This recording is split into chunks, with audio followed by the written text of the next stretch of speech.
உங்கள் யாவரையும் இயேசு கிறிஸ்துவின் நாமத்தினாலே இந்த பரிசுத்த ஆராதனையை வாழ்த்து வரவேற்கின்றேன்.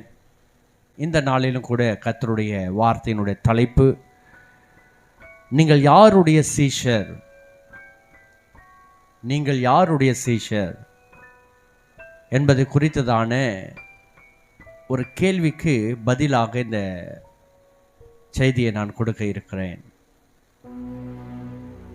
இன்றைக்கு வேதாகமத்திலே சீஷர் என்றால் இயேசு கிறிஸ்துவினுடைய சீஷர் என்று அர்த்தம் கொள்ளுகிறோம். ஆனால் சீஷர்களிலே பல பேர் உண்டு. வேதாகமத்திலே சீஷர்களுடைய பல பேர் உண்டு. நீங்கள் யாருடைய சீஷர்? தியானமாக கொண்ட பகுதி லூக்கா எழுதின சுவிசேஷம் 5ஆம் அதிகாரம் 33 வாசிப்போமானால், லூக்கா எழுதின சுவிசேஷம் 5ஆம் அதிகாரம் 33. பின்பு அவர்கள் அவரை நோக்கி, யோவானுடைய சீஷர் அநேக தரம் உபவாசித்து ஜெபம் பண்ணி கொண்டு வருகிறார்கள், பரிசேயருடைய சீஷரும் அப்படியே செய்கிறார்கள், உம்முடைய சீஷர் போஜனபானம் பண்ணுகிறார்களே, அது எப்படி என்று கேட்டார்கள். இதிலே 3 சீஷர் வந்துருதா? ஒன்று யோவானுடைய சீஷர், இன்னொன்று பரிசேயன் அவர்களுடைய சீஷர், உம்முடைய சீஷர் இயேசு கிறிஸ்துவினுடைய சீஷர்.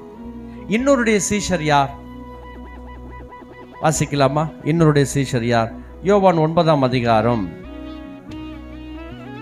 யோவான் எழுதின சுவிசேஷம் 9ஆம் அதிகாரம், அதில் 28.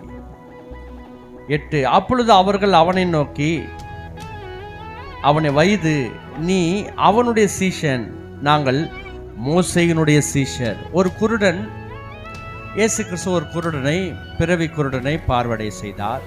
அதில் வாக்குவாதம் நடக்குது. பரிசேயர்கள் அந்த குருடனுக்கு வாக்குவாதம் நடக்குது.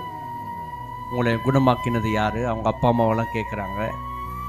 அப்போ நீங்கள் அவருக்கு சீஷராக வேண்டும் என்று மனதுண்டா?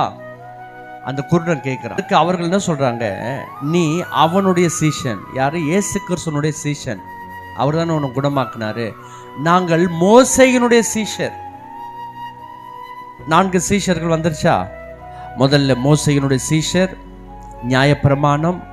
2வது பரிசேயன் சீஷன், பாரம்பரியம். 3வது யோவானுடைய சீஷர், ஞானஸ்நானம் மாத்திரம். இயேசுனுடைய சீஷர் அவங்களுக்கு என்ன கொடுத்தாரு? கடைசியில்